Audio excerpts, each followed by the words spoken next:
जस्तो मान्छेले जे काम गर्छ काम अनुसार उसको चाहिँ श्रेणी विभाजन गर्ने, जस्तो शास्त्र ज्ञान, जस्तो अहिलेको दार्शनिक भन्छ, आदि इत्यादि वैज्ञानिक भन्छ, त्यो क्षेत्रलाई चाहिँ तपाईको ब्राह्मण भनिएको हो हैन। अहिलेको जस्तो जात होइन ब्राह्मण भनेको। ब्राह्मण भनेको तपाईको पढे लेखेका मान्छेहरूको तबका हो हैन, जसलाई तपाईँ दार्शनिक भन्न सक्नुहुन्छ, जसलाई विद्वान वर्ग भन्न सक्नुहुन्छ, जसलाई वैज्ञानिक वर्ग भन्न सक्नुहुन्छ हैन, त्यसलाई ब्राह्मण भनिएको हो।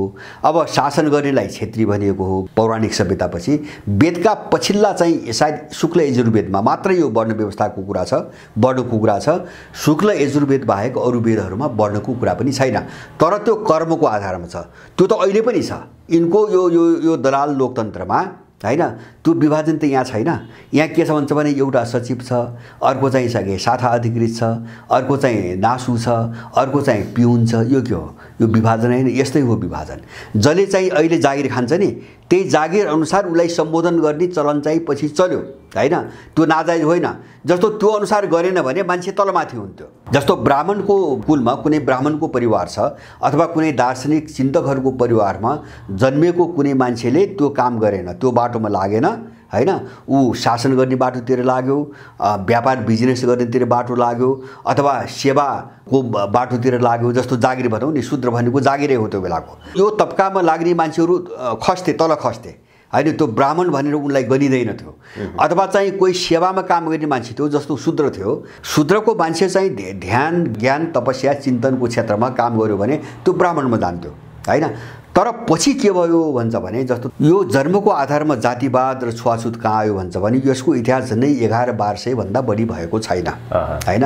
जस्तो इन्डियामा के भन्छ, शङ्कराचार्यको मृत्युपछि जस्तो यिनी सबै दलितको थर के छ भन्छ भने, कसैको कोइराला, कसैको आचार्य, कसैको बेलबासे, कसैको दाहाल, कसैको भट्टराई, जम्मै थर यही हो हैन। किन त कुल त त्यही हो। तर अब पछाडि मैले भने नि, पछि समाज व्यवस्था चाहिँ धुलिन थालेपछि अनि चाहिँ तपाईको अर्को कुरो लेख्न थाले। मैले भने सबै आफ्नो थरमा आफ्नो पुर्ख्यौली चाहिँ तपाईको हाँगोसँग जोडियो भने त यो त 2-3 आफै जान्छ, कसैले कसैलाई चिन्दै सक्दैन। त्यो नगर्ने। अब यहाँ के गर्छ, पश्चिमाले दलित भनी शब्दका विरुद्धमा यत्रो मान्छे लगानी गरेका छ, दलितमा यत्रो लगानी गरेका छ भड्काउन। तर त्यो दलित शब्द राखेर यहाँ आयोग बनाइरहेछन्, किन त्यो लडाउने र खाने तरिका हो त्यो हैन। दलित भने हामीलाई भनेर वितण्डा मचाउने, अनि चाहिँ त्यो शब्द चाहिँ नछोड्ने, किन त्यो एउटा आम्दानीको स्रोत हो, पश्चिमाहरूको पैसाको स्रोत हो, पैसा खानु पर्यो। र दोस्रो चाहिँ के हुन्छ भने, त्यसको नाममा चाहिँ समाज लडाएर चाहिँ फाइदा उठाइराख्नु पर्यो। जातीयता जो हामीले अहिले बुझ्छौँ नि, यो चाहिँ अर्को रूपमा त यो पश्चिमा कन्सेप्ट हो। जस्तो नस्लवाद भन्छौँ नि, रङ्गवाद, नस्लवाद हैन। जस्तो उनीहरूले बडो पण्डित भएर चाहिँ तपाईको आर्य अनार्य हैन, द्रविड नेग्रोदेखि लिएर मङ्गोलाइटदेखि लिएर अनि चाहिँ तपाईको चाहिँ अब विभिन्न जातिहरूको वर्गीकरण जो गर्यो नि संसारमा, जस्तो भाषाको वर्गीकरण, जातिको वर्गीकरण, यो सबै पश्चिमा उत्पत्ति हो हैन। यहाँ होइन। मैले भने नि, यहाँ त 4 वर्णको कुरा थियो, त्योभन्दा बढी थिएन। अब यो चाहिँ वैष्णव पन्थको उदयपछि चाहिँ अब त्यो चाहिँ छुवाछुततिर भेदभावतिर गयो। यो विशेष गरेर सैद्धान्तिक रूपमा यो सारा वर्गीकरण चिरामा एउटालाई 2टा चिरा, 2टालाई 4वटा, 4वटालाई 8वटा, 12वटा गरेर यो सब विभाजन ल्याउने, सबैलाई लडाउने र शासन गर्ने यो रणनीति पश्चिमाहरूको हो। हामी यो सबै चिजको शिकार भइरहेका छौँ। त्यसैले गर्दाखेरि हामी कहाँ मैले भने नि, जब चाहिँ वैदिक सभ्यता, किराँत सभ्यता भनेको आदिम साम्यवाद हो, अब राज्यै थिएन, त्यहाँ कानुनै थिएन, दण्डाधिकारी थिएन, दण्ड पाउने मान्छे नै थिएन भने, अब हामी प्रकृति पूजक थियौँ र बौद्धवादी प्राकृतिक तत्त्व पुज्यौँ भने त्यहाँ कसरी चाहिँ जातीयता हुन्छ? धार्मिक ग्रन्थ अथवा धार्मिक मतसँग सम्बन्धित ग्रन्थहरू होलान्, तर यिनै त धर्म त होइनन्। यिनले खडा गरे पात्रहरू त ईश्वर त होइनन्। बाइबल, कुरान, त्रिपिटक अथवा रामायण यिनी कसरी धर्म भए? यो पन्थहरूको जो उदय भयो नि, जो व्यक्तिले लेखे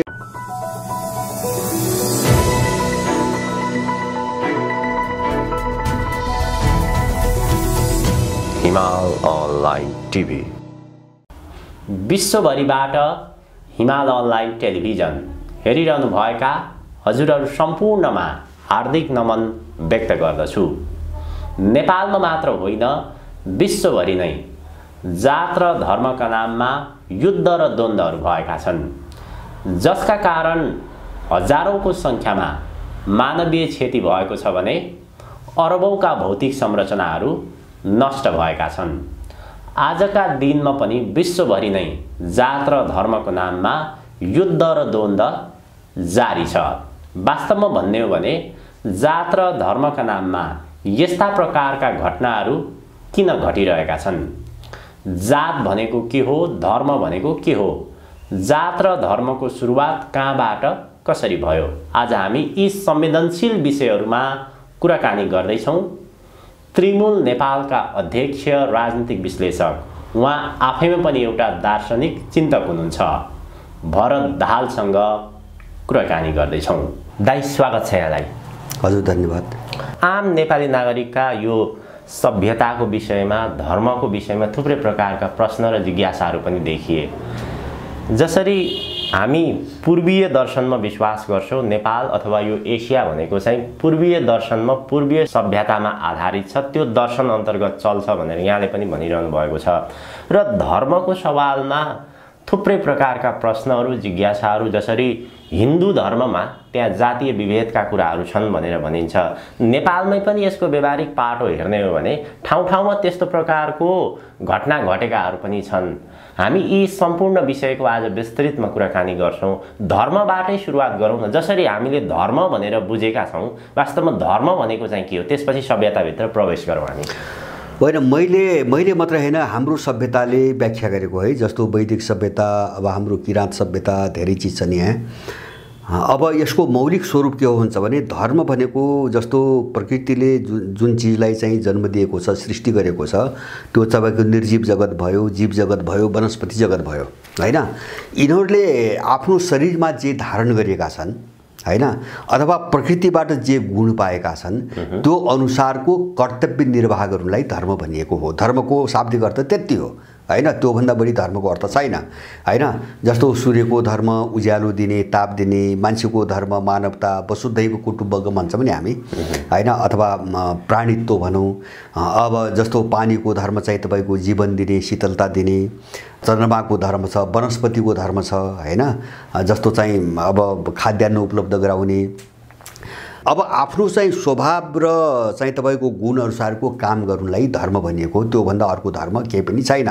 मलाई लाग्छ त्यही कारणले जो प्राचीन सबभन्दा पुराना धर्म छन्, तिनी धर्म सबै धर्म प्रकृति पूजक हुनुको कारण त्यही हो, होइन?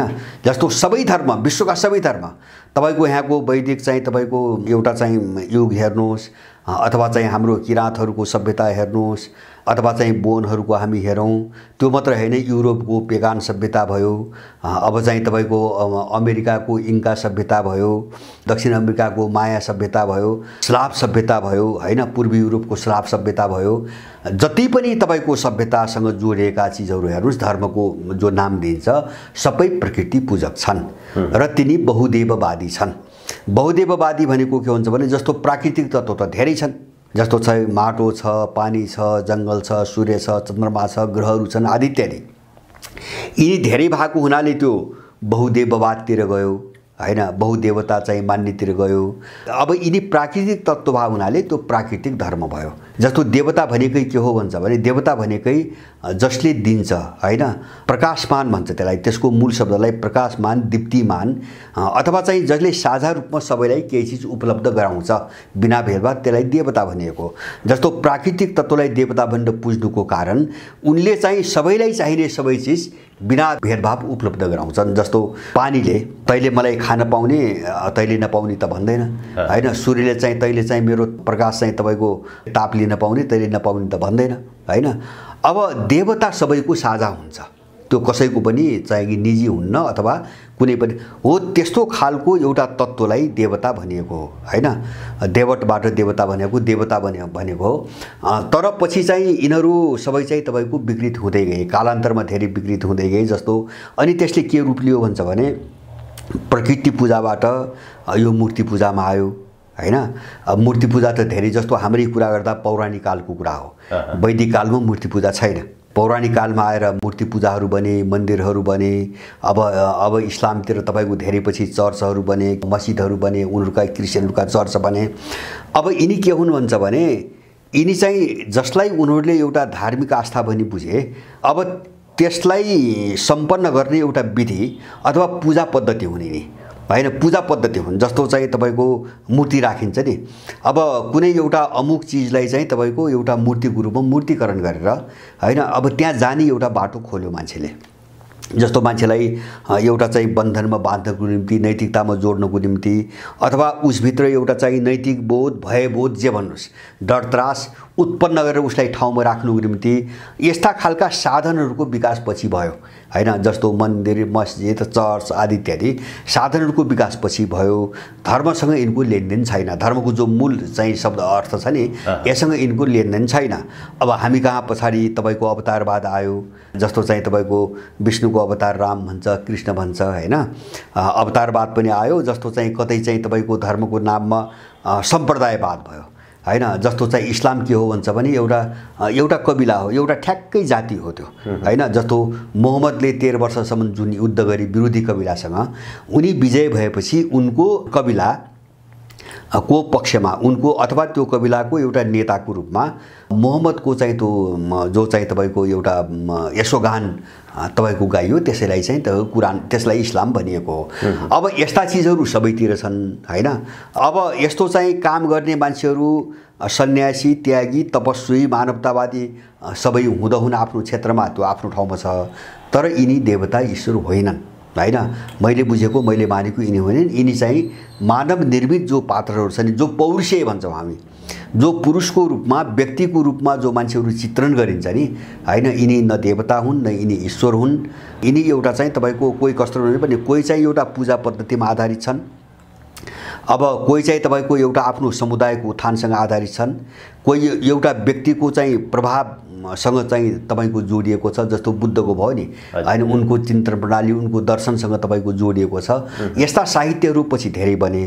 तर धर्मको मूल चाहिँ तपाईँको अर्थ यो होइन। धर्म भनेको आत्मकर्तव्य हो। मलाई के लाग्छ भन्छ भने, मान्छे चाहिँ धर्मले जे व्याख्या गरेको छ नि, तिम्रो कर्तव्य जे हो, तिम्रो गुण जे हो प्रकृतिले दिएको, त्यो अनुसार चाहिँ काम गर होइन। मान्छे यतिमा बस्दियो भने यो लफडा केही पनि संसारमा हुँदैन होइन। यो दङ्गा फसाद, झगडा, तेरो मेरो, यो धर्म, यो अधर्म आदि इत्यादि हुन्छ नि, यो केही पनि हुँदैन। बरु मलाई के लाग्छ भन्छ भने, धर्मको नाममा यदि धर्म भनेको कर्तव्य हो र ईश्वर सबैको निम्ति साझा हुन्छ, देवता सबैको निम्ति साझा हुन्छ भने व्याख्या के छ भन्छ भने, सबै धर्मले परोपकारको कुरा गर्छ, न्यायको कुरा गर्छ, मानवताको कुरा गर्छ, वसुधैव कुटुम्बको कुरा छ। लेखेको त त्यही हो।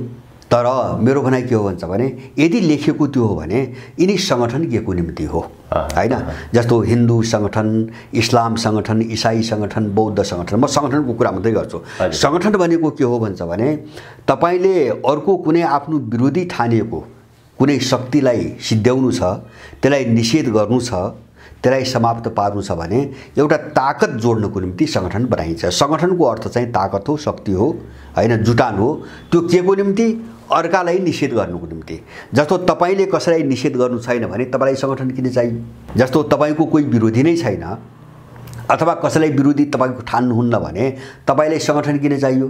माने सङ्गठन, धर्मको नाममा सङ्गठन जुन दिनदेखि बन्न सुरु गरे अथवा यस्ता सङ्गठनलाई जुन दिनदेखि धर्मसँग जोडियो, यो घोर अधर्म त्यही दिनदेखि सुरु भयो। अधर्म भनेकै त्यहीबाट सुरु भयो। किन? धर्म व्यक्तिगत मान्छेको चाहिँ कर्तव्यको पाटो हो होइन। यो सङ्गठित हुँदैन। तपाईँको कर्तव्य तपाईँको ड्युटीको कुरा हो, त्यसको कुनै सङ्गठन हुँदैन होइन। त्यो कर्तव्य हो, त्यो भावना हो, त्यो मान्छेको कर्मको कुरा हो। त्यसैले गर्दाखेरि जो सङ्गठनको रूपमा जो देखिन्छन्, मैले यसलाई धर्म मान्दैन, तर अब सबैको निम्ति त्यो बाध्यता भयो यो होइन। मैले भने नि, पहिले यसलाई एउटा सम्प्रदायको उत्थानसँग जोडियो अथवा चाहिँ एउटा समुदायको उत्थानसँग जोडियो, अनि चाहिँ अब त्यसले चाहिँ एउटा राजनीति गर्न थालेपछि पहिले एउटा समुदायको द्वन्द्वसँग जोडिएर आयो, अनि पछि यसले राजनीतिको रूप लियो। हुँदा यसले अहिले के भन्छ, यो त व्यापार भइसक्यो। अहिलेको जो धार्मिक संगठन यो विशुद्ध व्यापार हो, नाफा नोक्सानको निम्ति यिनीहरू परिचालित छन्। त्यसकारणले गर्दाखेरि अब यस्तो चाहिँ तपाईँको एउटा दिग्भ्रमित सोचमा, बाटोमा लागेर हामीले धर्मको मूल स्वरूपलाई बुझ्न सक्दैनौँ भन्ने मलाई लाग्छ। मैले धर्म भनेको त्योभन्दा बढी चाहिँ मैले बुझ्दैन। हजुर, धर्मको विषयमा आम नेपाली नागरिकको चासो जसरी हामीले बुझ्ने गर्दछौँ, विश्वभरि इस्लाम धर्म, इसाई धर्म, हिन्दू धर्म भनेर भनिन्छ, यो चाहिँ धर्म हो अथवा यो सम्प्रदाय हो, यसलाई चाहिँ कसरी लिने? हामीले म मेरो धर्ममा प्रतिबद्ध छु, त्यो धर्मप्रतिको एउटा चाहिने आस्था अथवा उसको गर्व पनि देखिन्छ त्यो भित्र। यो विषयलाई चाहिँ कसरी बुझाउने हामीले? होइन, यस्तो छ, हामीमा समस्या कहाँबाट आयो भन्छ भने मैले भने नि धर्मको कुरा मैले गरेँ। हाम्रो सभ्यताले धर्मलाई यसरी व्याख्या गरेको छ। अब उनको रिलिजन हेरौँ, जो हामी धर्म भन्छौँ नि। अब रिलिजन के हो भन्छ भने जस्तो ल्याटिन भाषाबाट तपाईँको आएको छ यो शब्द। अब यसको अर्थ कुनै कल्चरसँग, कुनै भाषासँग अथवा कुनै रङ रोग, हामी यहाँ जाति भन्छौँ नि, जातिता भन्छौँ नि, त्यस्तो चिजसँग जोडिएको निश्चित समुदाय हुन्छ नि। अब त्यसलाई उनीहरूले रिलिजन भनेका हुन् होइन, त्यसलाई रिलिजन भनेका हुन्। जस्तो राष्ट्र भनेको पनि उनको त्यही हो, त्यही आशयमा प्रयोग गरेका छन्। रिलिजन पनि त्यही आधारमा प्रयोग, एउटा सम्प्रदाय हो। उनको व्याख्यामा चाहिँ रिलिजन भनेको एउटा सम्प्रदायसँग जोडिएको मत हो। अब हामी कहाँ के हुन्छ भने धर्म भनेको त्यो होइन। त्यसैले गर्दाखेरि अब यो धर्म र रिलिजनको चाहिँ अर्थै फरक छ, एकदम विपरीत छ। जस्तो सभ्यता पनि त्यस्तै हो, यसको अर्थ पनि उल्टो छ। हामी जो सभ्यता भन्छौँ त्यसको चाहिँ ठिक अर्थ चाहिँ तपाईँको सिभिलाइजेसन होइन होइन, तर हामी त्यही भनिरहेका छौँ। यस्तो चिजले आयो, जस्तो मैले भने नि पन्थहरूको त उदय पछि भयो। जस्तो धर्म के भन्छ भने अनादि अनन्त भन्छ। यसको उत्पत्ति कहिले भयो त्यो पनि चाहिँ अनिश्चित छ, भन्न सकिन्न। किन भन्छ भने जैलबाट मान्छे मात्रै भन्दैन मैले, पशुहरूको किटफट्याङ्ग्राहरूको पनि धर्म छ। उसले पनि त जीवनचक्र चलाएको छ नि, धर्म त उसको पनि छ, उसको प्राकृतिक धर्म छ। अब हामी अलिकति जान्ने बुझ्ने भयौँ, समाज बनायौँ, कल्चर बनायौँ, हामी आफूलाई श्रेष्ठ सम्झौँ, तर कल्चर उनीहरूको पनि छ, धर्म उनीहरूको पनि छ। त्यसकारणले गर्दाखेरि धर्म सबैतिर व्याप्त छ। पछि के भयो भन्छ भने जस्तो एउटा धर्म के हुन्छ भन्छ भने एउटा त अनादि हुन्छ, अनन्त हुन्छ होइन, यसको उत्पत्ति र अन्त्य भन्ने कुरा हुँदैन। जबसम्म प्राणी जगत छ, प्राणी होइन, जबसम्म निर्जीव जगतको अस्तित्व छ त्यो बेलासम्म धर्म छ र रहन्छ। त्यो बेलादेखि चाहिँ सुरु भएको हो र त्यो रहेसम्म रहन्छ होइन, धर्मको मूल अर्थ। अब यो पन्थ के भयो भन्छ भने जस्तो धर्म अर्को विशेषता के भन्छ, धर्म पौरुषेय हुँदैन अथवा कुनै एउटा पुरुषको व्यक्तिको रचना होइन धर्म होइन, धर्म अपौरुषेय हुन्छ। धर्म अपौरुषेय हुन्छ भने होइन, तपाईँको अनि बाइबल, कुरान, त्रिपिटक अथवा रामायण यिनी कसरी धर्म भए? यिनी त व्यक्तिले लेख्या हो, यिनी त पौरुषेय चाहिँ तपाईँको रचनाहरू हुन्। जब हामी भन्दैछौँ धर्मको व्याख्या गर्दा धर्म अपौरुषेय हुन्छ भने हामी भनिरहेछौँ, अनि चाहिँ पौरुषेय साहित्यहरूलाई हामी धर्म भन्ने चाहिँ पनि भनिरहेछौँ भने हामी चाहिँ अज्ञानतामा फँसेका छौँ होइन। के धर्म हो, के चाहिँ तपाईँको साहित्य हो, के सम्प्रदाय हो भन्ने हामी अज्ञान। जस्तो मैले अघि नै पनि भने नि, जस्तो क्रिस्चियनिटी भन्ने भने त्यसले एउटा चाहिँ तपाईँको कुनै चाहिँ विचारको एउटा सम्प्रदायको मात्रै प्रतिनिधित्व गर्छ। त्यो सम्प्रदाय मैले भने नि पौरुषेय कुनै पुरुषको चाहिँ तपाईँको लेखनमा आधारित कुनै पुरुषको उत्पत्तिको रूपमा रहेको जो चाहिँ तपाईँको ग्रन्थ हुन्छ त्यो पन्थ हो होइन, त्यसलाई चाहिँ धर्म भनिँदैन। त्यसलाई धार्मिक होला, यिनी धर्मसँग सम्बन्धित अथवा उसको केही भावनासँग जोडेका त यिनी हुन्छन्। जस्तो संस्कृति पनि धार्मिक संस्कृति नै हो धर्म, तर संस्कृति भनेको धर्म त होइन होइन। जस्तो यिनी ग्रन्थहरू पनि चाहिँ धार्मिक ग्रन्थ अथवा धार्मिक मतसँग सम्बन्धित ग्रन्थहरू होलान्, तर यिनै त धर्म त होइनन्। यिनले खडा गरे पात्रहरू त ईश्वर त होइनन्। अब यो समस्या छ हामीलाई। त्यसैले गर्दाखेरि यो पन्थहरूको जो उदय भयो नि, जो व्यक्तिले लेखेको रचनाको आधारमा विकास भएको हुन्छ त्यसलाई चाहिँ पन्थ भनिन्छ होइन। त्यो एउटा सम्प्रदायलाई मात्रै समेट्छ, त्यसले आम मानवतालाई समेट्दैन, आम मान्छेहरूलाई त्यसले समेट्दैन है। जस्तो क्रिस्चियनिटीले सबैलाई समेट्दैन, हिन्दूले सबैलाई समेट्दैन, इस्लामले सबैलाई समेट्दैन। त्यसैले यिनी पन्थ हुन्, त्यो पनि उनले लेखेका कुनै ग्रन्थमा आधारित पन्थहरू हुन्। त्यसैले गर्दाखेरि हामीले चाहिँ पन्थलाई व्याख्या यसरी आयो, यो त चाहिँ तपाईँको अब हामीले नबुझ्नुको कारणले अथवा यही चिजलाई स्थापित गर्नेहरूको स्वार्थको कारणले यस्तो हुँदै आयो। तर यो चाहिँ मौलिक रूपमा यथार्थ जे हो हामीले त्यही नै बुझ्नुपर्छ। जबसम्म त्यो हामी बुझ्दैनौँ तबसम्म हामीले जो देख्छौँ नि धर्मको नाममा जो यो फोरी खेल हामी देख्छौँ नि, यसबाट मुक्त हुन पनि हामी सक्दैनौँ। नेपालमा यो हिन्दू धर्मको अलिकति चर्चा गरौँ। जस्तै के भनिन्छ भने नेपालमा 80% भन्दा बढी हिन्दू धर्मप्रति आस्था राख्ने, हिन्दू धर्म मान्ने मानिसहरू छन् भनेर भनिन्छ। हिन्दू धर्मको विषयमा कुराकानी गर्दाखेरि यहाँ चाहिँ हिन्दू धर्ममा जो जातीय विभेदको कुरा छ भनेर भनिन्छ, दलित छुत अछुतको कुरा छ भनेर भनिन्छ। कहीँ कतै हामीले समाजमा त्यस्ता घटनाहरू पनि देखेका छौँ र जो 10 वर्षे माओवादी जनयुद्ध भयो त्यसका थुप्रै मुद्दाहरू थियो, त्यो मध्येको एउटा जातीय र धार्मिक विभेदको अन्त्यको कुरा पनि छ। यो हिन्दू धर्मभित्रको जो हाम्रो बुझाइ अथवा त्यो भित्रको विभेद जो छ त्यो चाहिँ कहाँबाट आयो, यो चाहिँ के हो खास? अहिले यस्तो छ, जस्तो हाम्रै सभ्यताको कुरा गर्नुहुन्छ भने है, हाम्रो देशभित्रका कुनै पनि सभ्यता, म एउटालाई भन्दैन, किराँत सभ्यता, वैदिक सभ्यता अथवा बोन सभ्यतामा तपाईँको जातिवाद त कुरा छोडिदिनुहोस्, तपाईँको वर्ण, हामी 4 वर्ण भन्छौँ नि, त्यसको पनि अस्तित्व थिएन। अहिले छैन, हाम्रो सभ्यतामा छैन। यो पछि आयो। जस्तो वर्ण आयो तर त्यो कर्मको आधारमा आयो। जस्तो मान्छेले जे काम गर्छ काम अनुसार उसको चाहिँ श्रेणी विभाजन गर्ने। जस्तो शास्त्र ज्ञान, जस्तो अहिलेको दार्शनिक भन्छ, आदि इत्यादि वैज्ञानिक भन्छ, त्यो क्षेत्रलाई चाहिँ तपाईँको के भन्छ भने ब्राह्मण भनिएको हो हैन। अहिलेको जस्तो जात होइन ब्राह्मण भनेको।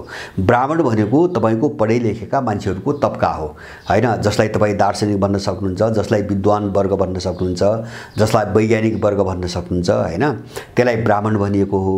अब शासन गर्नेलाई क्षेत्री भनिएको हो। पौराणिक सभ्यतापछि वेदका पछिल्ला चाहिँ सायद शुक्ल यजुर्वेदमा मात्र यो वर्ण व्यवस्थाको कुरा छ, वर्णको कुरा छ। शुक्ल यजुर्वेद बाहेक अरू वेदहरूमा वर्णको कुरा पनि छैन, तर त्यो कर्मको आधारमा छ। त्यो त अहिले पनि छ। यिनको यो दलाल लोकतन्त्रमा हैन, त्यो विभाजन त यहाँ छैन।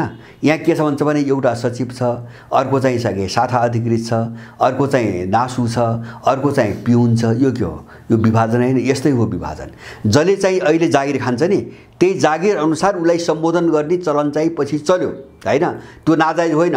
जस्तो त्यो अनुसार गरेन भने मान्छे तलमाथि हुन्थ्यो। जस्तो ब्राह्मणको कुलमा कुनै ब्राह्मणको परिवार छ अथवा कुनै दार्शनिक चिन्तकहरूको परिवारमा जन्मिएको कुनै मान्छेले त्यो काम गरेन, त्यो बाटोमा लागेन हैन, ऊ शासन गर्ने बाटोतिर लाग्यो, व्यापार बिजनेस गर्नेतिर बाटो लाग्यो, अथवा सेवाको बाटोतिर लाग्यो। जस्तो जागिर भनौँ नि, शूद्र भनेको जागिरै हो त्यो बेलाको। यो तबकामा लाग्ने मान्छेहरू खस्थे, तल खस्थे हैन, त्यो ब्राह्मण भनेर उनलाई गनिँदैन थियो।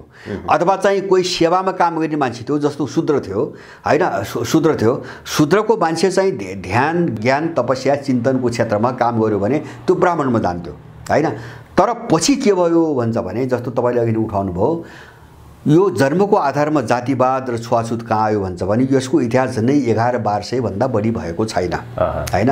जस्तो इन्डियामा के भन्छ, शङ्कराचार्यको मृत्युपछि, शङ्कराचार्यको मृत्यु भएको अब 300-350 वर्षपछि इन्डियामा 5-6 जना चाहिँ तपाईँको एउटा विद्वानहरू चाहिँ, एउटा दार्शनिकहरूको तपाईँको उदय भयो। जस्तो रामानुज भए, वल्लभ भए, आदि इत्यादि 5-6 जना भए। उनीहरूले एउटा नयाँ खालको मत प्रतिपादन गर्ने जसलाई वैष्णव पन्थ भनिन्छ हैन। हिन्दूभित्र हैन, हिन्दूभित्र चाहिँ धेरै थरी छन्। जस्तो अहिले त हिन्दू भने के हो अब मान्छेले बुझ्दै नसक्ने भइसक्यो। जस्तो तपाईँको एउटा विकृति नि विकृति, जस्तो राधे राधे ओम शान्ति हरे। अब चाहिँ साई बाबा पनि हिन्दू, राम रहिम पनि हिन्दू हैन। के एउटा जेलमा छ नि एउटा आशा बापु के भन्ने, अब त्यो पनि हिन्दू। अनि चाहिँ अब यो त धेरै ठुलो विकृति आयो। तर अब हिन्दूको मूल स्वरूप के हुन्छ भने एउटा शैव मार्गीहरू छन् त्यहाँ हैन, एउटा चाहिँ वैष्णव मार्गीहरू छन्। अब वैष्णव पन्थ के हो भन्छ भने त्यो चाहिँ मैले भने इन्डियामा वैष्णव पन्थ धर्मको नाममा वैष्णव पन्थ उदाएपछि त्यसले चाहिँ समाजमा एकदम कडाइ साथ केही भेदभावहरूको सिर्जना गर्यो। जस्तो जातिभेद एउटा उसको मुख्य दुर्गुण, जातिभेद हैन, ठुलो जाति सानो जाति, अब त्यो पनि जन्मका आधारमा। अनि त्यसपछि तपाईँको पूजाभेद हैन, कोही मन्दिर पस्न पाउने कोही नपाउने। त्यसपछि प्रसाद भेद, कसैले मन्दिरको प्रसाद खान पाउने कसैले नपाउने। अनि चाहिँ तपाईँको लिङ्गभेद, महिला भनेको पुरुषको दासी। यो सबै इन्डियन वैष्णववादको चाहिँ तपाईँको विकृति हो, त्यहाँबाट निस्किएको विकृति हो। त्यसको असर जब नेपालमा पर्यो नि, नेपालमा समस्या त्यहाँबाट आयो। अब यो समस्या कहाँबाट आयो भन्छ भने अलिअलि जस्तो मल्ल राजाहरू कस्तो थियो भन्छ भने उनीहरूमा मिश्रण थियो। जस्तो काठमाडौँमा आए, पुरै चाहिँ नेवारी कल्चर आत्मसात गरे, उनीहरूमा जैन संस्कृतिको पनि प्रभाव थियो, बुद्धिज्मको पनि प्रभाव थियो र त्यो वैष्णव पन्थको पनि प्रभाव उनीहरू लिएर आए। किन लिच्छिवीकालसम्म नेपाल चाहिँ टोटल लिच्छिवीहरू चाहिँ बुद्धिस्ट र चाहिँ जैन मार्गीहरू हुन् हैन। अब त्यो बेलासम्म यहाँ चाहिँ हिन्दूको चाहिँ केही पनि छैन नेपालमा हैन, प्रभाव केही पनि छैन। अब मल्लकालपछि अलिकति आयो। अनि त्यसमा थप के जोडियो भन्छ भने त्यही बेला लगभग चाहिँ तपाईँको मल्लकालकै उदयको बेला पश्चिम नेपालका केही चाहिँ रजौटाहरूले अब त्यो बेलाको राज्यहरूको लुटपाट खोसाखोसबाट जोगिनुको निम्ति कमजोर राजाहरूले इन्डियाका राजाहरू विशेष गरेर यो पटना र अयोध्याका राजाहरूसँग गएर आफ्नो वंशावली उनको वंशसँग जोड्न लगाउने र उनको आडमा यहाँ राज्य जोगाउने खेल सुरु गरे। नत्र पश्चिम नेपालका त्यो बेलासम्म तपाईँ इतिहास हेर्नुहोस्, अहिले पनि पढ्न सकिन्छ, पश्चिम नेपालका जति रजुटा थियो सबैको राज्य धर्म बौद्ध धर्म थियो होइन। त्यो बेलासम्म तपाईँको 1000 वर्ष अगाडि पश्चिम नेपालका जति पनि राज्यहरू थिए साना साना, अब यिनी सबैको राज्य धर्म बौद्ध राज्य धर्म थियो घोषित रूपमै। अनि त्यो मैले वंशावली भने नि, त्यो घटनापछि उनीहरूले इन्डियाका केही राजाहरूसँग आफ्नो वंशावली जोड्न सफल भएपछि उनको निर्देशनमा यिनले हिन्दू भित्र्याए र बौद्ध मार्गलाई चाहिँ तपाईँको राज्यको आधिकारिक धर्मबाट हटाएर उनले हिन्दू भन्न थाले। यसरी आएको नेपालमा। त्यसकारणले गर्दाखेरि अब यो जातीय छुवाछुत र भेदभाव हाम्रो उत्पत्ति न हाम्रो सभ्यताको उत्पत्ति न हाम्रो सामाजिक सम्बन्धको उत्पत्ति, किन हाम्रो सामाजिक सम्बन्धको पनि होइन। जस्तो चाहिँ यहाँको जो सोकल जनजाति, जसले जनजाति भन्छन् नि आफूलाई, अब यसमा त यो चिज छँदै छैन, कहीँ पनि छैन। बाँकी उनीहरूले आरोप, त्यस्ता मान्छेले आरोप लगाउने भनेको तपाईँको जस्तो खस समुदायमा थियो। खस समुदाय एकदम प्रकृति पूजक हो होइन। अहिले पनि उनले आफ्नो कुलदेवता भनेर मस्टोको पूजा गर्छन्। सबै खसहरूले चाहिँ के अरे 12 भाइ मस्टो भन्छन्, तीमध्ये कुनै कुनै मस्टोको पूजा गर्छन्, प्रकृति पूजकहरू हुन्। अलिकति कहाँबाट आयो भने मुगल साम्राज्यको कालमा इन्डियामा जात जोगाउने, धर्म जोगाउने, जनै जोगाउने भनेर इन्डियाबाट भागेका केही बाहुनहरूको तबका नेपालमा छ। अब एउटा विकृतिको भाग त्यो हो, त्यसभित्र खस बाहुन पर्दैन होइन। जस्तो एउटा चाहिँ इन्डियाबाट भागेर आएको सानो तबका छ जसभित्र खस बाहुन पर्दैन। अब यो विकृतिले हामी कहाँ आयो, नत्र भने हाम्रो सभ्यता, हाम्रो समाजमा, सभ्यता मात्र होइन समाजमा पनि भन्छु मैले, हाम्रो सामाजिक सम्बन्धभित्र जातीय छुवाछुत भन्ने कुरा केही पनि छैन। यो इन्डियन हिन्दू, मैले भन्छु इन्डियन हिन्दू, जसलाई हामी वैष्णव मार्गी भनेर भन्छौँ, उनीहरूले चाहिँ विकास गरेको जो विकृति हो त्यसको प्रभाव हो नेपालमा। हामी सबैले यो कुरा बुझ्नादिन यो समस्या हाम्रो बिचमा रहन्न। हामीलाई कसरी चाहिँ दिमाग घुर्दे भन्छ भने, दिमाग घुर्दे मात्र होइन, नेपालमा केही पनि थिएन। मेरै बाको पालामा थाहा पाउँछु मैले, जसो इतिहासका किताबहरू सबै इन्डियामा लेखेका नेपालका सबै इतिहास पढिन्थ्यो, बाँकी धेरै किताबहरू मैले पढ्यौँ।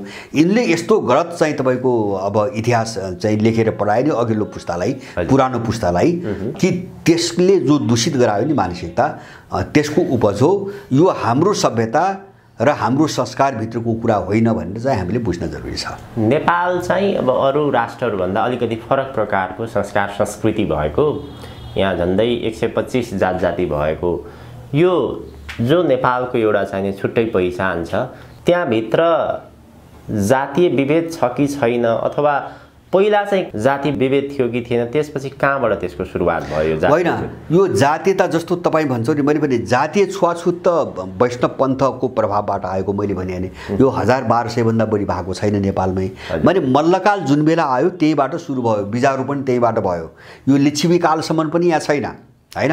हामी यो कुरा प्रश्न बुझ्नुपर्छ नेपालको हकमा। अब हाम्रो सभ्यताको कुरा गर्नुहुन्छ भने हाम्रो सभ्यतामा त तपाईको जाति भन्ने शब्द पनि छैन, यसको अस्तित्व पनि छैन हैन। जस्तो वैदिक तपाईको साहित्य हेर्नुहोस्, अथवा चाहिँ तपाईको हाम्रो अरू चाहिँ किराँत साहित्यहरू हेर्नुहोस्, अथवा चाहिँ प्राचीन मान्यताहरू हेर्नुहोस्, कहीँ पनि चाहिँ तपाईको जातिताको गन्ध छैन। कहीँ पनि जाति जस्तो पहिले कस्तो गरिन्थ्यो भन्छ भने, जस्तो दस्यु अथवा दानव भनिन्थ्यो। हजुर हजुर, दानव भनिन्थ्यो, तर त्यसका आफ्ना अर्थ थिए, त्यसका आफ्ना अर्थ थिए। जस्तो विध्वंसकारी मान्छेहरूलाई चाहिँ तपाईको दानव भनिन्थ्यो। विध्वंसकारी जसले चाहिँ तपाईको विध्वंस मात्रै गर्छ, अर्काको बिगार्ने काम मात्रै गर्छ हैन, त्यसलाई चाहिँ तपाईको दानव भनिन्थ्यो। राक्षसको शब्द त्यसै गरी आएको छ। अनि चाहिँ तपाईको ठाउँ, ऐतिहासिक ठाउँ अनुसार परिचय गराइन्थ्यो। जस्तो चाणक्यकै पालासम्म पनि धेरै होइन, 2300 वर्ष अगाडिसम्म जस्तो एलेक्जेन्डर आए, इन्डिया आक्रमण गर्न आए, उनीहरूलाई यवन भनियो हैन, यवन भनियो। यवन उनलाई मात्रै भनिएको होइन कि त्यस्तो पश्चिम एसियाका सबै मान्छेलाई यवन भनियो हैन, यवन भनियो। अब त्यो एउटा भूगोलसँग सम्बन्धित नाम भयो।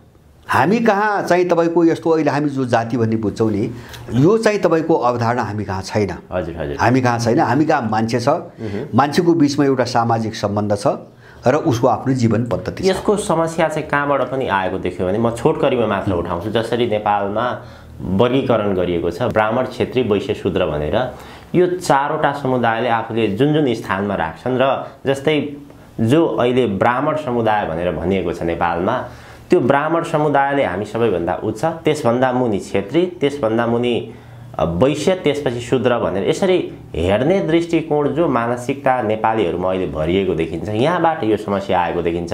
यसलाई उखाल्न सक्ने पाटो चाहिँ के हुन सक्छ त्यसो भए? होइन, मैले भने यो समस्या जस्तो वैष्णव पन्थकै असर हो। हामीले यो चाहिँ राम्ररी बुझ्नु चाहिँ त्यो हिन्दू सिन्धु भनेर जस्तो भने त्यसले कति विकृति ल्याएको छ, हामीलाई कति असर गरेको छ, यो पाटोमा गएनौँ भने होइन हामी केही पनि बुझ्दैनौँ। एउटा यो समस्या इन्डियाबाट आएको पहिलो नम्बर 1 हामीले बुझ्ने। दोस्रो चाहिँ हामीले बुझ्ने के हो भन्छ भने हाम्रो चाहिँ उत्पत्ति के हो, हामी त त्यहाँ जानु पर्यो नि त। जस्तो अध्ययन गर्नु पर्यो, जस्तो आफ्नो सभ्यता हेर्नु पर्यो, संस्कृति हेर्नु पर्यो होइन। अब धेरै पढ्न सकिन्न, हिजोको भाषा बुझ्न सकिन्न भने त्यसका अनुवाद भएका छन्, त्यसका सार संक्षिप्त कुराहरू निस्किएका छन्। त हाम्रो सभ्यता र हाम्रो परम्परामा यो चिजको अस्तित्व कहीँ पनि छैन, हामी कहाँ त्यस्तो केही पनि थिएन। अब यो चाहिँ धेरै पछि उत्पत्ति भएको जस्तो विकृति बढ्दै गयो। त्यसकारणले जब हाम्रो चाहिँ सभ्यतै यस्तो होइन होइन, हाम्रो संस्कारै यस्तो होइन भने हामी यसका पछि किन लागिरहेको छ? किन अहिले त के भयो भन्छ भने पछि त यो राज्यसँग जोड्यो भन्नुहोस् न। जस्तो जातिको कन्सेप्ट कहाँबाट आयो भन्छ भने तपाईँको मैले भने नि वैदिक सभ्यता भने के हो भन्छ भने जस्तो वैदिक साम्यवाद भन्छौँ नि अहिले हामीले भन्दाखेरि, वैदिक साम्यवाद भन्छौँ।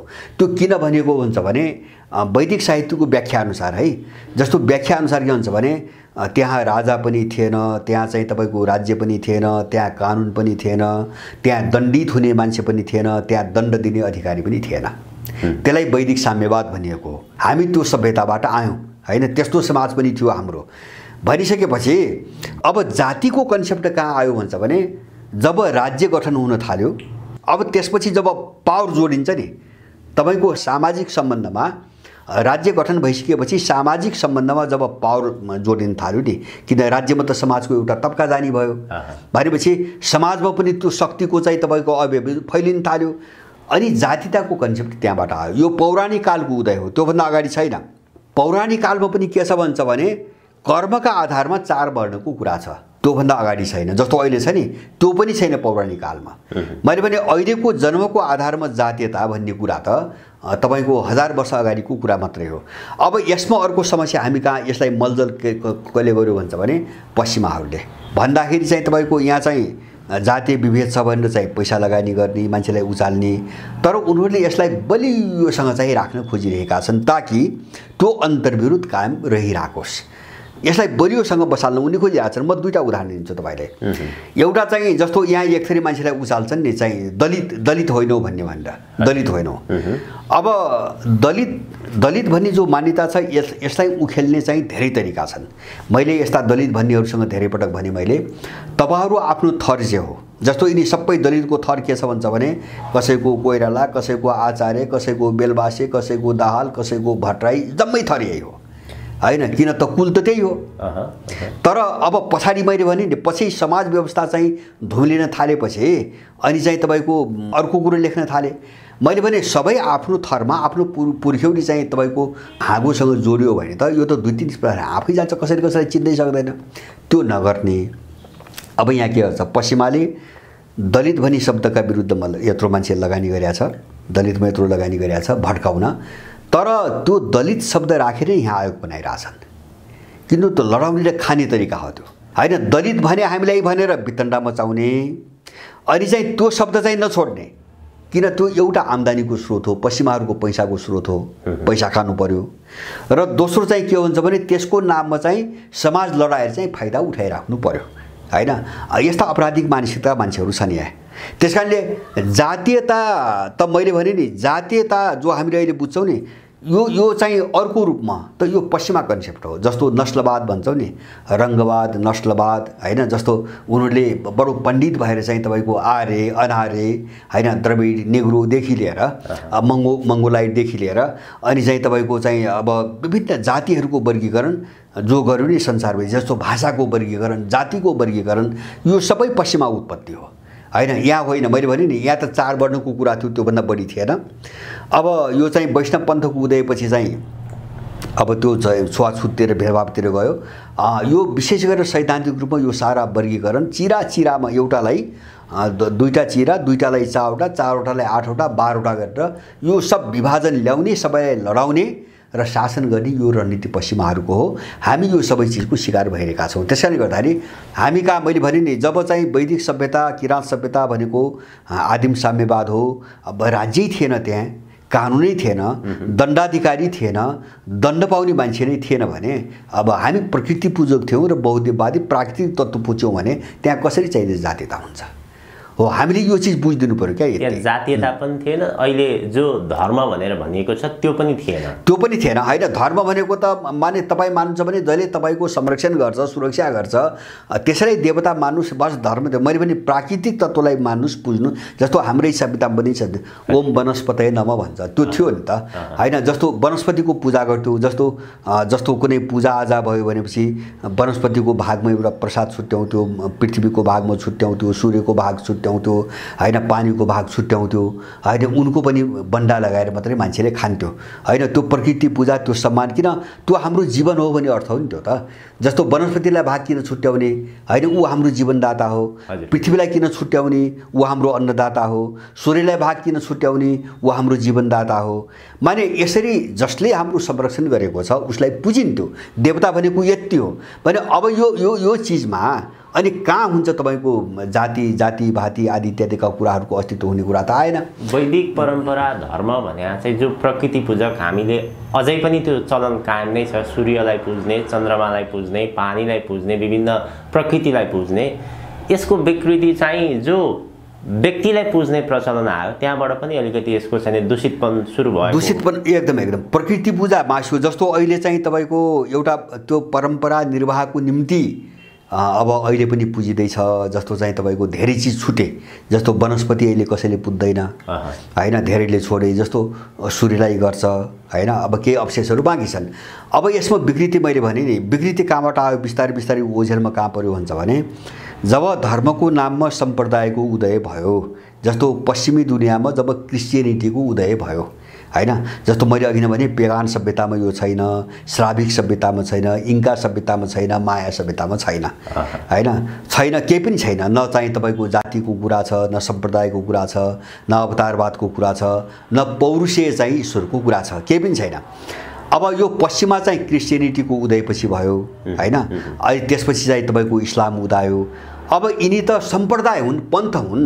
जस्तो उनले एउटा बार खडा गर्थे क्या। मैले सम्प्रदाय किन भनेको भन्छ भने उनले एउटा बार खडा गर्थे। तपाईँ चाहिँ देवताको ईश्वरको चाहिँ आराधना अथवा चाहिँ मान सम्मान त कुनै पनि तरिकाबाट व्यक्तिगत रूपमा जसरी पनि गर्न सक्नुहुन्छ। एउटा उनले प्रतीक बनाए, जस्तो कसैले मन्दिर बनाए, कसैले चाहिँ तपाईँको चर्च बनाए, कसैले चाहिँ मस्जिद बनाए। अनि एउटा चाहिँ तपाईँको मोडेलको पनि बार भयो। अनि त्यो तरिका जो विधि हुन्छ नि त्यसको पनि एउटा बार खडा गरे, बार बन्देज खडा गरे। अनि मान्छे चाहिँ तपाईँको सम्प्रदायमा बाँडियो। अनि त्यसपछि के भन्छ उनले आफ्ना चाहिँ पौरुषीय चाहिँ ईश्वर खडा गरे होइन।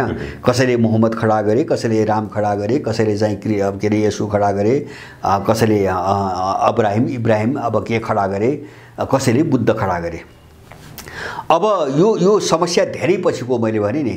हामी चाहिँ तपाईँको के हुन्छ भने हामी चाहिँ तपाईँको जबसम्म हामी प्राकृतिक तपाईँको अब प्राकृतिक उत्पत्ति के हो भन्ने चिजमा जबसम्म जाँदैनौँ नि हामी, त्यो बेलासम्म हामी यो कुरा बुझ्न सक्दैनौँ होला। यो जस्तो अहिले त के भन्छ भने रजनीश पनि भगवान, साई बाबा पनि भगवान, सबै भगवान भयो नि, यो बढ्दै जान्छ। र मैले चाहिँ मलाई विश्वास छ अरू 200-250 वर्षपछि कार्ल मार्क्स पनि भगवान होइन, कार्ल मार्क्स पनि भगवान मानिन्छन्। अब किन भन्छ भने त्यो एउटा जडमतिवाद भन्छ नि, एउटा जो मतवाद हुन्छ नि त्यो मतलाई नै अकाट्य सत्य, कसैको मतलाई अकाट्य सत्य मान्ने जो चाहिँ स्कुलिङ हो नि त्यसैले हो चाहिँ भगवानको चाहिँ सृजना गर्ने होइन। जस्तो मतलाई जसले अकाट्य जब मान्न सुरु गर्छ नि होइन, अब त्यहाँबाट ईश्वरको उत्पत्ति हुन्छ, भगवानको उत्पत्ति हुन्छ। उत्पत्ति यसरी भयो, जस्तो चाहिँ कुरान अकाट्य, कुरानमा लेखिएको कुरा अकाट्य, अनि त्यसैले चाहिँ एउटा चाहिँ भगवान जन्मायो। बाइबलमा लेखिएको कुरो अकाट्य, त्यसैले एउटा चाहिँ तपाईँको ईश्वर प्रभु जन्मायो। जस्तो अर्को ग्रन्थमा लेखेको कुरो अकाट्य, बरु त्यस्तो कट्टरता अन्धरता हामी कहाँ छैन। यही हिन्दू भन्ने पनि त्यति, जस्तो रामकै विषयमा कृष्णकै विषयमा आलोचना, पक्ष विपक्ष, तर्क वितर्क धेरै छ। अब त्यस्तो हुनु कारण के हुन्छ भने हाम्रो यो सभ्यता चाहिँ दार्शनिक सभ्यता हो, तपाईँको छलफल बहसको सभ्यता हो, धेरै सहिष्णु छ।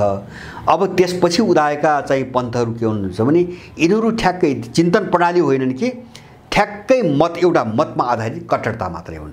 त्यसकारणले उनीहरूमा विकृति धेरै देख्छु मैले, असहिष्णुता देख्छु, किन त्यो मत मात्रै हो, त्यो चिन्तन प्रणाली पनि होइन हैन। तर हाम्रो वैदिक परम्परामा कसैले यही हिन्दू समेत आउँदाखेरि पनि धेरै सहिष्णु छ। आरोप प्रत्यारोप अथवा चाहिँ छलफल बहस पक्ष विपक्ष हैन, किन यो चिन्तन प्रणाली हो। मैले यति बुझेको छु यो चिन्तन प्रणाली हो, दार्शनिक प्रणाली हो, त्यसकारणले सहिष्णु छ र विरोधी तर्क गर्नेलाई पनि ठाउँ छ, सम्मानै गरिन्छ। जस्तो चारबाग दर्शन त्यस्तो भौतिकवादी हुँदाहुँदै पनि एउटा वैदिक परम्पराको एउटा हाँगो मानिन्छ हैन। जस्तो कपिलको दर्शन पनि चाहिँ भौतिकवादी हो, कणादको दर्शन पनि भौतिकवादी हो हैन, त्यत्रो सम्मान गर्छौँ हामी लिन्छौँ। तर चाहिँ बाँकीमा यो पाउनुहुन्न, किन उनी मत मात्रै हुन्, यो चिन्तन प्रणाली पनि होइन। जस्तो चाहिँ क्रिस्चियनिटी र इस्लाम मत मात्रै हो, त्यो जडता छ त्यहाँ हैन, मतवाद छ, अनि त्यो मतको विरुद्धमा जानुस् तपाईँ चाहिँ अधर्मी भयो, उनी सहन्नन् हो। अब यही धर्म जो भन्छौँ नि अहिले हामीले खोक्रो बाहिर देखिने आवरण, यसको चरित्रमा पनि धेरै ठुलो अन्तर छ। हजुर हजुर। अब योसँग सम्बन्धित थुप्रै प्रश्नहरू छन्, जिज्ञासाहरू छन्, जस्तै ईश्वरको सन्दर्भमा, देवताको सन्दर्भमा, यो अवतारको सन्दर्भमा, त्यसपछि जो राम कृष्ण बुद्ध यी यावत विषयहरू छन्, यसको विषयमा हामी छुट्टै कुराकानी गर्छौँ। यो उठान गर्नुपर्ने विषय हो, अर्को एपिसोडमा उठान गर्छौँ। अब हामी लगभग हामीसँग समय अलिकति थोरै भएको हुनाले यो सभ्यताको विषयमा कुराकानी गरौँ। यहाँले पनि निरन्तर सभ्यताको विषय उठान गरिरहनु भएको छ। सभ्यता भन्ने बित्तिकै सामान्यतया हामीले बुझ्ने चाहिँ पूर्वीय सभ्यता र पश्चिमी सभ्यता भनेर भनिन्छ। यो पूर्वीय सभ्यता भनेको के हो, पश्चिमी सभ्यता भनेको के हो, विश्व अब यो पश्चिमी सभ्यताबाट पूर्वीय सभ्यतामा फर्किँदैछ भनेर पनि यहाँले भनिरहनु भएको छ नि, यो चाहिँ के हो खास गरी? अब मैले दुईटा कुरा पहिले स्पष्ट पारिदिन्छु। पहिलो कुरो सभ्यता के हो, संस्कृति के हो, संस्कार के हो भनी व्याख्यामा धेरै मान्छेहरूका आफ्ना आफ्ना बुझाइहरू छन्, एउटै अर्थ यसको छैन। दोस्रो चाहिँ मैले प्रश्न पार्ने कुरो हुन्छ भने हामीले जे चिजलाई सभ्यता भन्छौँ त्यो र शाब्दिक रूपमै चाहिँ पश्चिमाहरूले भनेको चिजमा आकाश पातालको फरक छ, केही पनि मिल्दैन।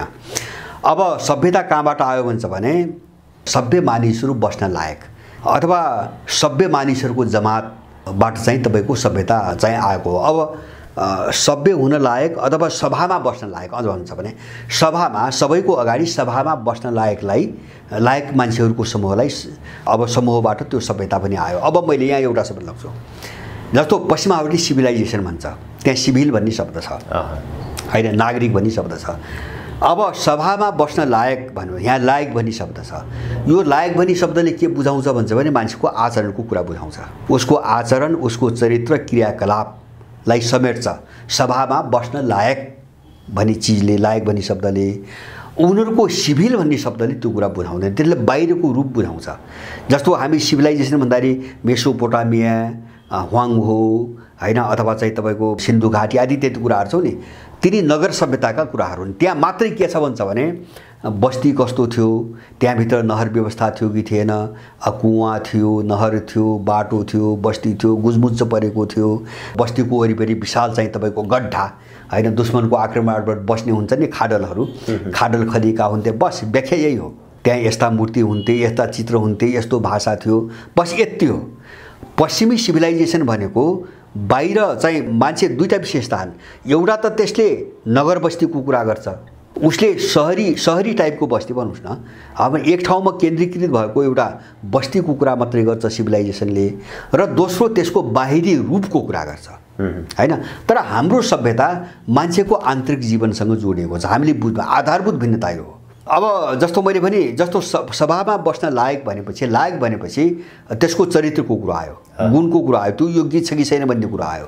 त्यसैले हाम्रो सभ्यता मान्छेको स्तरसँग, मान्छेको चिन्तनसँग, उसको चरित्रसँग जोडिएका कुरा हो, त्यसको व्याख्या गर्छ हैन। उनको त्यो छैन नम्बर 1।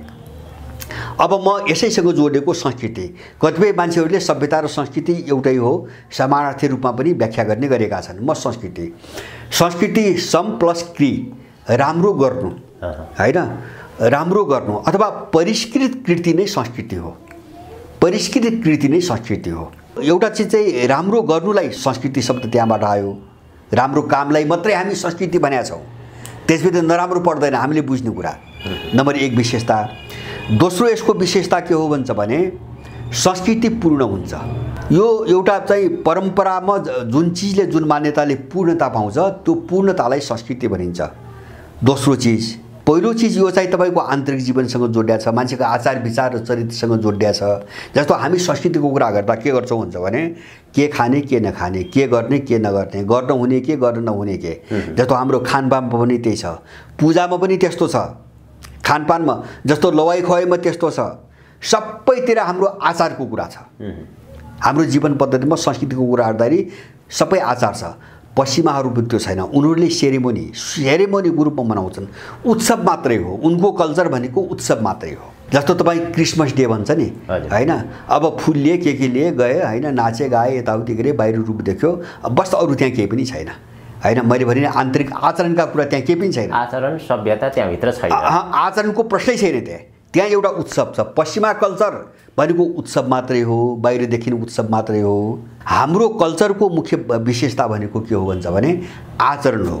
त्यो गर्न हुने र नगर्ने कुरासँग जोडिएको छ र त्यो बढी आत्मिक जीवनसँग जोडिएको छ, भौतिक जीवनसँग होइन। त्यो मान्छेको आत्मिक आचरणसँग जोडिया छ। अब यो संस्कृति पनि चाहिँ अब यो मैले भने नि यो पूर्ण एउटा प्रणाली हो। जस्तो हामीले ब्लड कल्चर भन्छौँ नि, अस्पतालमा गएपछि ब्लड कल्चर गर्ने भन्छ।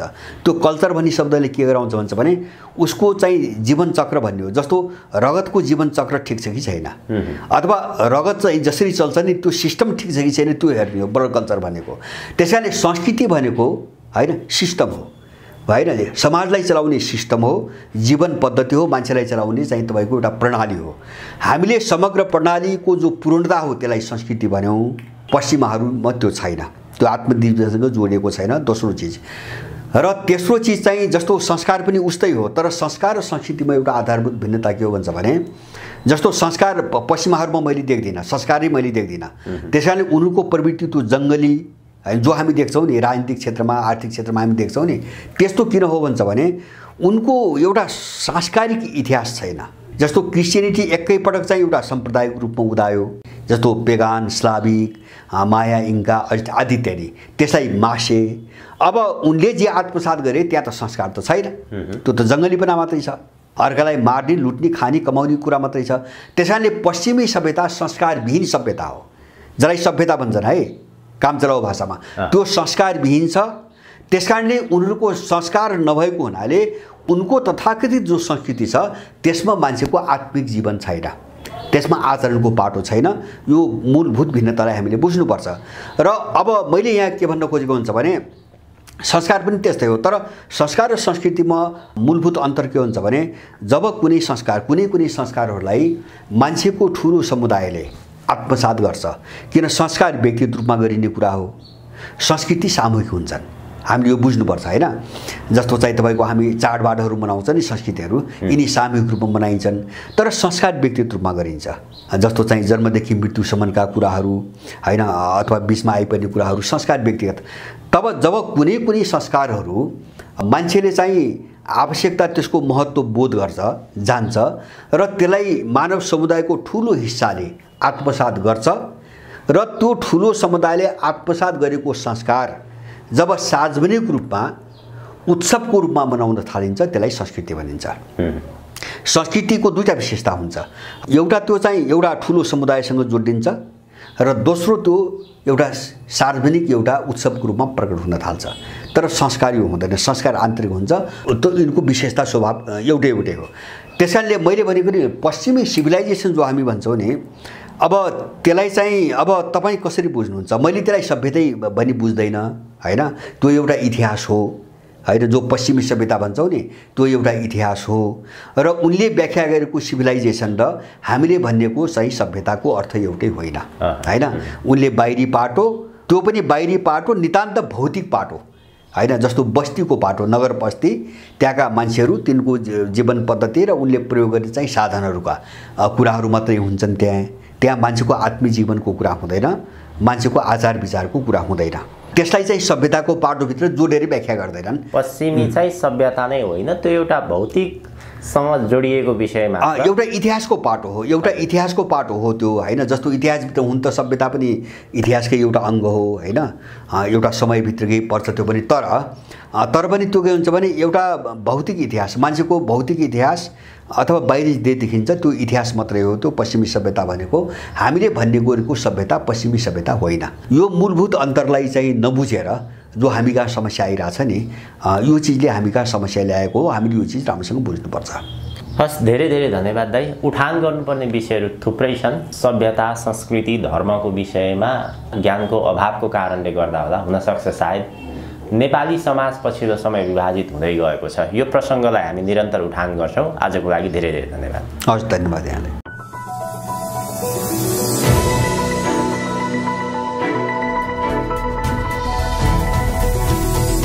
Himal Online TV.